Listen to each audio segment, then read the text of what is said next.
Amis Seinois, amis Varois, bonjour, votre info midi du 13 bis TV. Saint-Elme, traces et mémoire de la Grande Guerre. Comité d'intérêt local, quartier sud et ouest, un petit compte rendu. Conseil municipal, une petite nouvelle. À l'impasse, Karim Ly Duval. Le Café des Arts, le coin des poètes, notre éphéméride et la météo du jour. À Saint-Elme, dimanche dernier, sur le thème Traces et mémoire de la Grande Guerre, des associations se sont réunies. 13 bis TV y était et a recueilli pour vous quelques impressions de leurs responsables. Images Michel Chapier, reportage Karim Adnache. Je suis toujours très surprise de voir combien il est difficile d'avoir des archives, des informations officielles sur ce qui s'est passé il y a 50 ans à la Seine. Les hôpitaux temporaires, c'est venu un petit peu par hasard, en regardant dans le web. Je suis tombée sur un sujet qui parlait des croix épées russes à la Seine.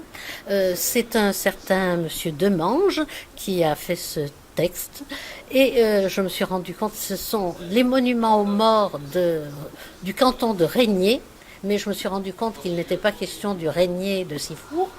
Et il était question de ces croix épées russes. Et j'ai découvert à la fois ces croix épées et d'autre part cette notion d'hôpital temporaire. Et du coup, j'ai été intéressée de savoir ce qui s'était passé à la Seine. L'histoire, chacun a une histoire propre, ce sont ses souvenirs, ce qui vient de sa famille, etc.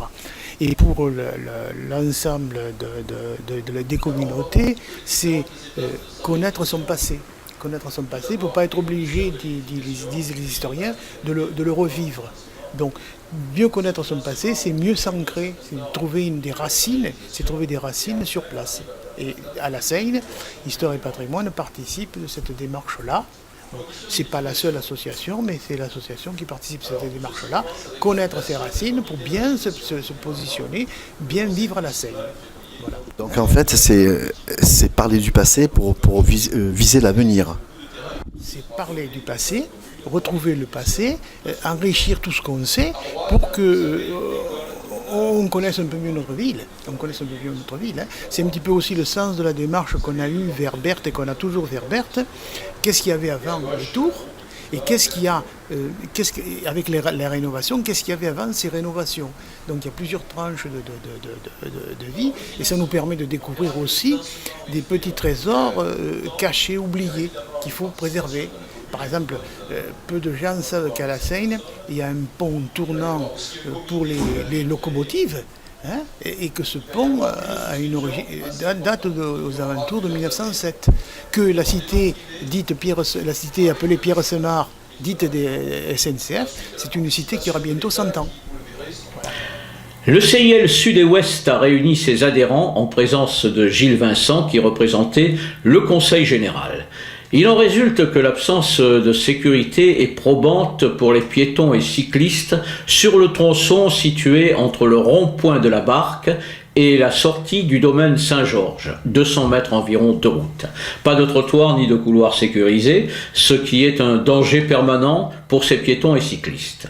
La proximité des écoles double ce danger potentiel, mais nous reviendrons sur ce dossier.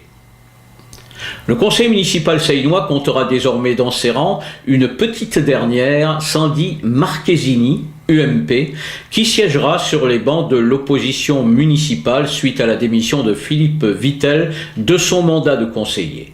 Cette quadragénaire, directrice des ressources humaines, était en 8e position sur la liste fusionnée Vittel-Collin. À l'impasse, vendredi et samedi à 21h, Karim Ly Duval nous présente son one-man show, mêlant des personnages imaginés par lui et le stand-up, son voyage du nord au sud, de l'Orient à l'Occident, le tout dans un patchwork franco-sino-marocain est un régal de dessert où sucré et salé s'harmonisent parfaitement. Réserver, c'est plus prudent. Vendredi dernier, le Café des Arts recevait Jo de Chiffre et son club de poésie. Voici, en attendant le reportage complet, quelques images de Jean-Louis Bonnet.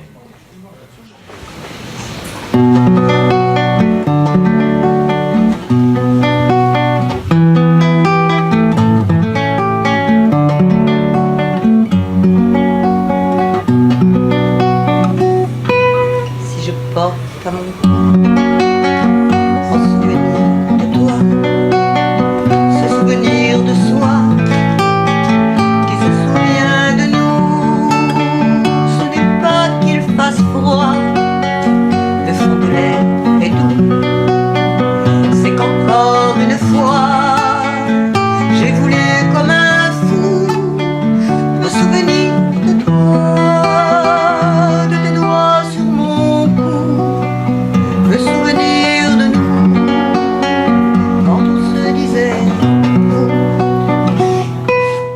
Voilà. Alors moi je ne suis pas une conteuse, je suis une rapporteuse. À Marseille on dirait même je suis une bazarette.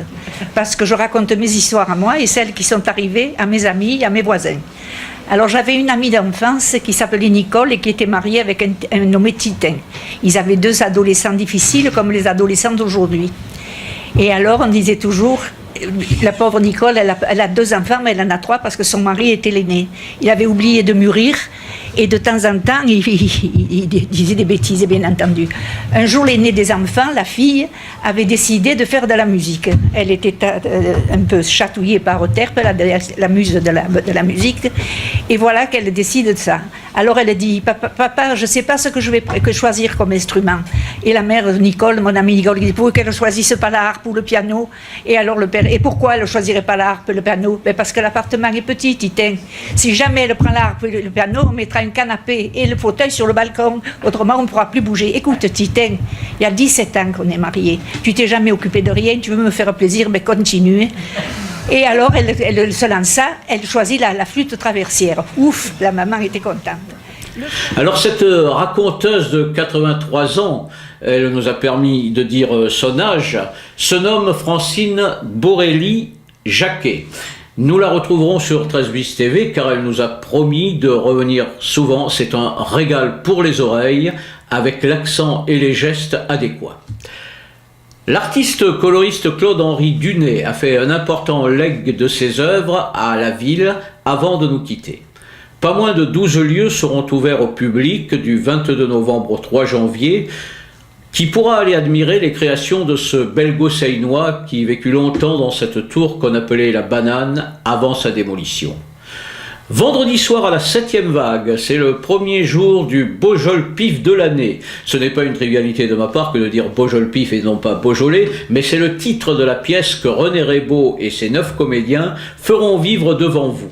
On y croisera des personnages paumés, mythomanes, mais épicuriens toujours. Rire assuré, le vin sera offert. Le lendemain, toujours à 21h et toujours au même lieu, Christian Vezzani, comédien, musicien, chanteur, vous racontera Besagne, ce quartier toulonnais mythique, comme on ne vous l'a jamais encore raconté. Son spectacle, Évasif Fils 2, haut en couleur et en senteur, est composé par Gérard Botext. Vernissage le 22 novembre à 18h à la Villa Tamaris Pacha de Gérardias botanique de papier et papier de livre, et ce jusqu'au 22 mars. Les ateliers de l'image projettent aujourd'hui à la salle Apollinaire à 14h, Provence, août 44, l'autre débarquement. À 18h30, Pina, documentaire exceptionnel sur Pina Bausch, la célèbre chorégraphe. Demain, mercredi, Apollinaire toujours à 14h et toujours pour les ateliers de l'image, tout est permis, les 20 ans du permis à point. Et oui, ça fait 20 ans que nous subissons ce tourment. À 18h30, conversation animée avec Noam Chomsky, linguiste et philosophe américain, dans une série d'interviews menée par Gérard Gondry. Enfin, vous pouvez toujours aller voir l'exposition Hommage à César Gattegno à la bibliothèque Armand Gatti, place Martel-Esprit. La météo du jour enfin, malgré quelques fraîcheurs matinales, le soleil brillera. Léger vent d'ouest côtier. L'après-midi, les températures seront douces et agréables. Phrase du jour: Si la justice est parfois si lente à être rendue, c'est que bien souvent les magistrats hésitent entre la rendre ou la garder pour eux. C'était Info Midi sur 13 bis TV, réalisé et mis en ligne par Julien Delucy et présenté par votre serviteur Marcel Laugier. Amis Seinois, amis Varois, bonne journée et à demain.